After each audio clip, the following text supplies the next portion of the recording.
नमस्कार दोस्तों, स्वागत है आपका मेरे YouTube चैनल मधु की पाठशाला पर। 6/10/2022 को हरियाणा कौशल रोजगार निगम से TGT के पदों पर भर्तियां जो है निकली थी। आज 7/10/2022 को हरियाणा कौशल रोजगार निगम ने PGT शिक्षकों के पदों पर भर्तियां निकाली है। तो ये बिल्कुल नई न्यूज़ है हमारे लिए कि PGT के पदों के लिए भी अब हम आवेदन कर सकते हैं। तो कौन कौन से हमारे पास इसमें सब्जेक्ट्स रहेंगे, क्या क्या उसका क्राइटेरिया रहेगा, वो सब डिटेल में देखते हैं। दूसरा, जो TGT के वीडियो मैंने आपके लिए बनाई है उस पर जो कोई डाउट्स आपके रह गए थे वो भी इस वीडियो में मैं आपके क्लियर करने वाली हूँ। देखिए, सबसे पहले तो बात कर लेते हैं कि कौन कौन से सब्जेक्ट्स हमारे इसमें अवेलेबल रहेंगे। सबसे पहले तो बात है बायोलॉजी की, ठीक है। PGT biology, then PGT commerce, PGT economics, PGT Hindi, then history, PGT mathematics, political science and PGT Sanskrit. इनके लिए जो है आप अप्लाई कर सकते हो, ठीक है। अब हम बात करते हैं क्वालिफ़िकेशन क्राइटेरिया की। तो 1 बाय 1 मैं आपको बता रही हूँ, इसमें मुझे नहीं लगता कि आपको फिर कोई डाउट रहेगा, ठीक है। देखिए, पहले जब हम अगर बात करते हैं बायोलॉजी की, तो यहाँ पे MSc हमें चाहिए। MSc में एटलीस्ट 50% मार्क्स आपको चाहिए, ठीक है। और ये ओवरऑल हैं आपके, जैसे कि आपका अगर सब्जेक्ट स्पेसिफिकेशन, ऑब्वियसली MSc जो होती है वो सब्जेक्ट स्पेसिफिकेशन के साथ होती है, तो वो ओवरऑल आपको चाहिएंगे। फर्स्ट ईयर और फाइनल ईयर के दोनों को मिलाकर के आपके कितने होने चाहिए, 50% मार्क्स होने चाहिए। तो MSc zoology, botany, bioscience, biochemistry, इस तरीके के जो सब्जेक्ट्स के ऑप्शंस आपको दिए हुए हैं अकॉर्डिंगली आप चेक कर सकते हो, ठीक है। फर्स्ट थिंग तो आपकी ये हो जाएगी। देन ये लिखा है 50% marks provided that the applicant had studied botany and zoology at graduation level and BEd from recognised university, ठीक है। आपको क्या मिलेगा कि इसमें MSc आपकी होनी चाहिए। दूसरा कि आपको BEd आपके पास होनी चाहिए from recognised university. And second thing क्या है कि मैट्रिक लेवल में आपके पास हिंदी या संस्कृत या फिर 10+2 लेवल पे या BA लेवल पे या MA लेवल पे with Hindi as one of the subject, यानी कि आपका 10th में या 12th ऑनवर्ड्स आपका एक सब्जेक्ट जो है वो हिंदी होना चाहिए, ठीक है। देन आपको वो बोला गया है कि certificate of having qualified Haryana teacher eligibility test या फिर state school teachers eligibility test आपका क्लियर होना चाहिए।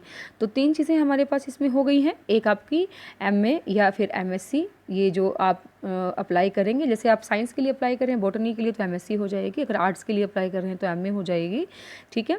साथ में आपकी BEd आपके लिए होनी चाहिए। तीसरा जो है आपके पास एचटेट होना चाहिए, ठीक है। और एक जो इसमें फोर्थ क्वालिफिकेशन और ऐड की जा रही है वो क्या है कि आपका एक सब्जेक्ट जो है वो हिंदी होना चाहिए, ठीक है, with Hindi as one of the subject. या फिर 10th में अगर आपके पास है तो हिंदी या संस्कृत वहाँ पे ऑप्शन हो सकते हैं आपके लिए। तो ये आपको क्राइटेरिया फुलफिल करना है, ठीक है। सेम फिर PGT कॉमर्स के लिए आपका रहेगा। PGT कॉमर्स में आपके लिए क्या है कि आपका MCOM होना चाहिए विद अकाउंटिंग या कॉस्ट अकाउंटिंग या फाइनेंशियल अकाउंटिंग, जो भी आपके पास स्पेसिफिक सब्जेक्ट रहेगा। देन 50% मार्क्स आपको इसमें भी चाहिए हैं, ठीक है। साथ में BEd आपकी with from recognise university, okay.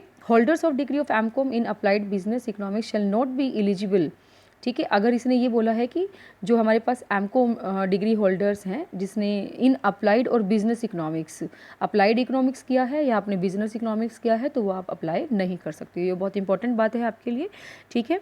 और सेकेंड थिंग वही चीज़ रहेगी कि मैट्रिक में या हिंदी या संस्कृत या 10+2 BA या MA में आपका हिंदी एज वन सब्जेक्ट रहना चाहिए, ठीक है।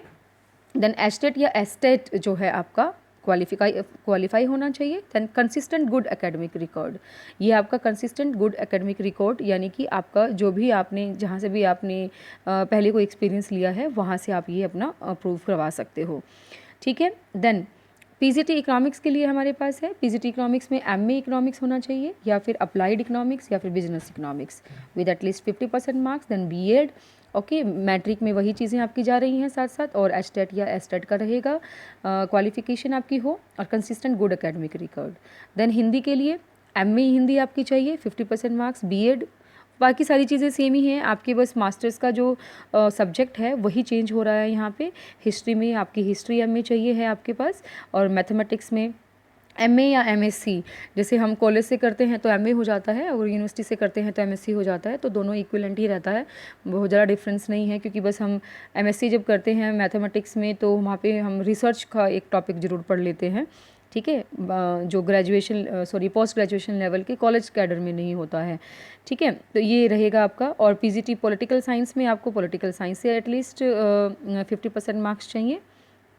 ठीक है, देन संस्कृत के लिए भी हमारा सेम क्राइटेरिया रहेगा, एमए इन संस्कृत और आचार्य विद एटलीस्ट 50% मार्क्स। तो इसमें काफ़ी बच्चे कंफ्यूज रहते हैं कि ओनली संस्कृत क्वालिफाइड को हम अप्लाई कर सकते हैं या फिर आचार्य भी क्वालिफाई कर सकते हैं। येस, आपका अगर आपकी एमए जो है आचार्य के साथ है तो भी आप इसके लिए अप्लाई कर सकते हो।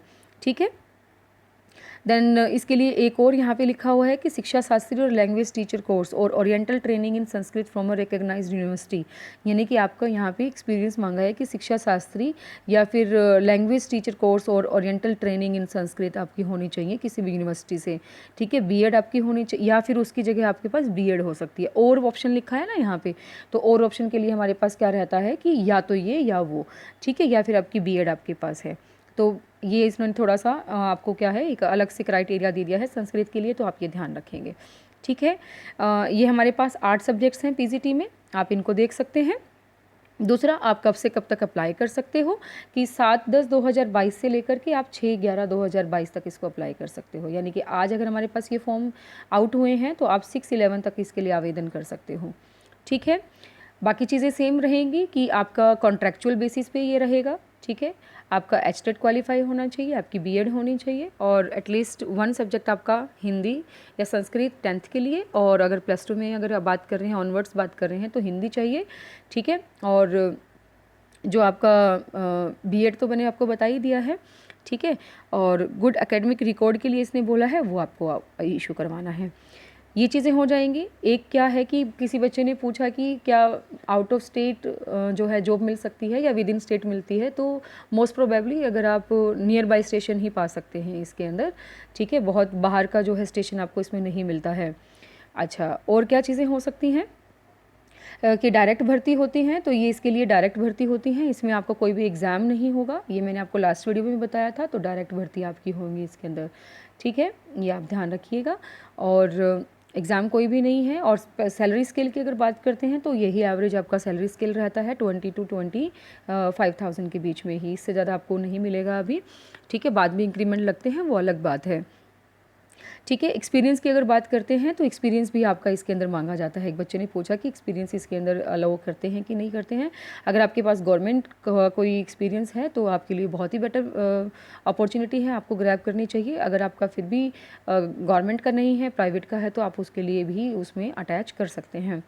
ठीक है, तो ये सब चीज़ें आपको फुलफ़िल करनी है, उसी के अकॉर्डिंग आप अपनी क्वालिफ़िकेशन के आप अपना जो भी फॉर्म आपको भरना है आप उसमें फिल कर सकते हैं।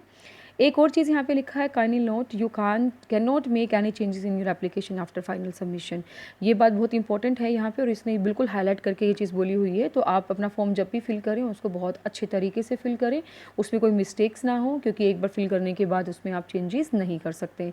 और जो भी आपके पास डॉक्यूमेंट्स हैं वो आप केयरफुली फिल करें, कोई भी फर्जी डॉक्यूमेंट ना लगाएं, क्योंकि बाद में जब स्क्रूटनी होती है तो वहाँ पे जो भी हमारे पास ऐसा कोई इशू रहता है तो वो उसके लिए कैंसिल हो जाती है।